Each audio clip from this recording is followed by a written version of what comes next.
نمرود کی جھوٹی خدائی کا ناقوس بج رہا تھا۔ بابل میں ہر دروازے پر نمرود کا بت رکھا ہوا تھا۔ جو شہر میں داخل ہوتا اس کو اس بت کے آگے اپنی پیشانی جھکانا پڑتی۔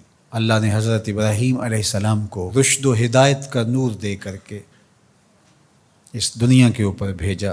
حضرت ابراہیم علیہ السلام لوگوں کے رویے جو ان بتوں کے ساتھ جڑے ہوئے تھے اس سے بہت آزردہ تھے۔ قوم سال میں ایک بہت بڑا میلہ منعقد کیا کرتی تھی شہر سے باہر، اور سب وہاں جایا کرتے تھے۔ ناچ گانا ہوتا، رقص و سرود کی محافل ہوتی۔ جناب ابراہیم بھی بلوغت کی عمر میں قدم رکھ چکے تھے۔ کہا کہ آپ بھی آئیے۔ فرمایا انی سقیم، میں تمہارے رویوں سے پہلے ہی بیزار ہوں، تنگ دل ہوں، تو مجھے مزید وہاں لے کے جانا چاہو گے؟ یہ تو کبھی نہیں ہو سکتا۔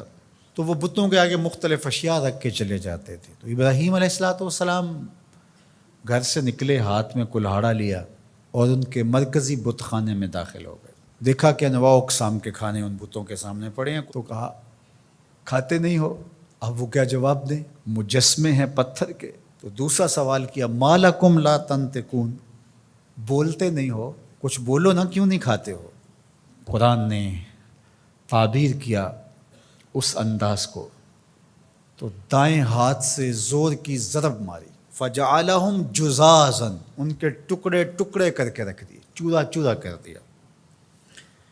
الا کبیر اللہم، جو بڑا بت تھا اس کو بس چھوڑ دیا، اس سے کوئی صلح نہیں تھی۔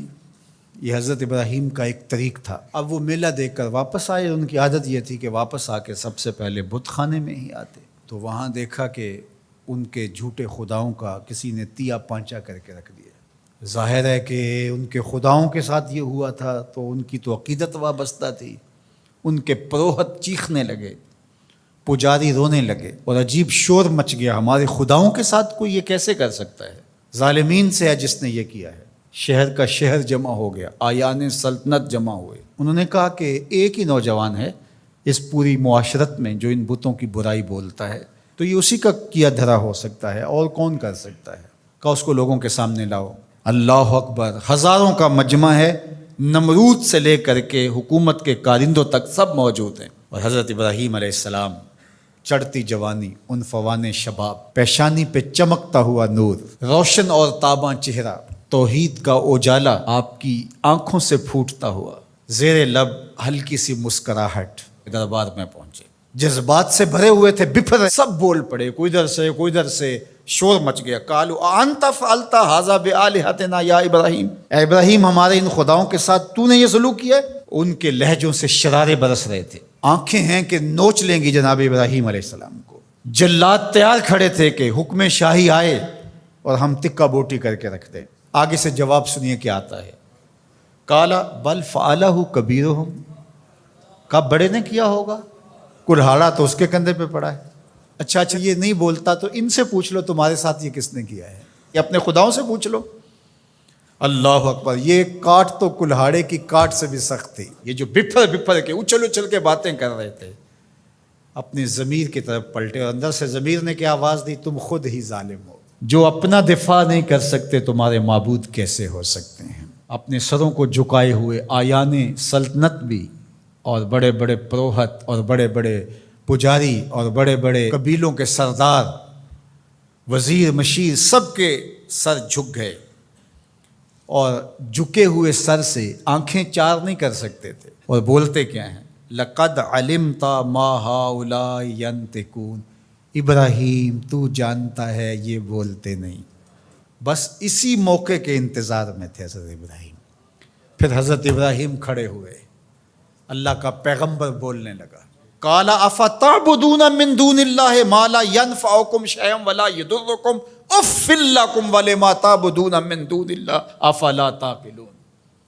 کا افسوس ہے تمہارے اوپر، ان کو پوچھتے ہو جو تمہیں فائدہ بھی نہیں دے سکتے، نقصان بھی نہیں دے سکتے۔ اف لکم، یہ کاٹ ہے جو کلہاڑے سے بھی سخت ہے، یہ ضرب لگ رہی ہے، اف لکم، افسوس ہے تمہارے اوپر، ولما تعبدون من دون اللہ، اور ان پر افسوس ہے جن کو تم اللہ کے علاوہ پوچھتے ہو۔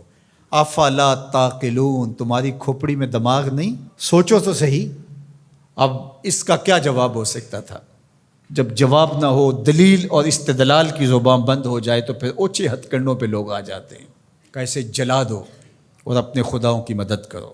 ایک چیخا جلائی گئی، ہزاروں من ایندھن جمع کر کے اس کو آگ دی گئی۔ اب ابراہیم علیہ السلام کو اس آگ میں ڈالا جانے لگا ہے۔ جبریل حاضر خدمت ہوتے ہیں کہ اے ابراہیم، میں تمہارا پیغام لے کے رب کے حضور حاضر ہوتا ہوں، کیا التجا ہے، کیا دعا ہے رب کے حضور؟ تو جناب ابراہیم بولتے ہیں، اے جبریل مجھے بتاؤ ان کے دل میں کس نے ڈالا کہ یوں چیخا جلائی جائے اور مجھے آگ میں ڈالا جائے؟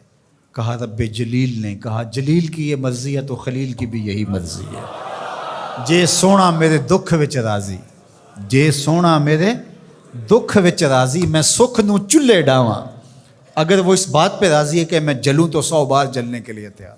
ادھر گھما کر کے آگ میں ڈالا جانے لگا، ادھر فرمان الہی آگ کے نام آیا، قلنا یا نارو کونی بردم و سلامن علی ابراہیم۔ اے آگ میرے ابراہیم پر ٹھنڈی ہو جا، لیکن سن سلامتی کی ٹھنڈی ہونا، اتنی ٹھنڈی بھی نہیں کہ میرے خلیل کو سردی لگنے لگ جائے۔ اب ابراہیم علیہ السلام جب آگ میں گئے، وہ رسیاں تو جل گئیں لیکن آپ کے بدن کا ایک بال بھی نہیں جلا، اور بالکل آگ کے درمیان میں جنت کی ٹھنڈی ہوائیں چل رہی تھیں، اور ابراہیم کو اللہ نے بہلانے کے لیے فرشتے بھیج دیے۔ 40 دنوں کے بعد جب آگ بجھنے لگی اور کوئلے دہک رہے تھے اور آگ کے لاوے کم ہوئے، تو لوگوں نے دیکھا کہ ابراہیم تو کوئلوں سے چلتے ہوئے یوں آ رہے تھے جس طرح کوئی نازنی پھولوں پہ چل کے آ رہا ہو۔ کسی نے حضرت ابراہیم سے پوچھا زندگی کے بہترین لمحے کب تھے؟ کہا وہی 40 دن جو میں نے آتش نمرود میں بسر کیے تھے۔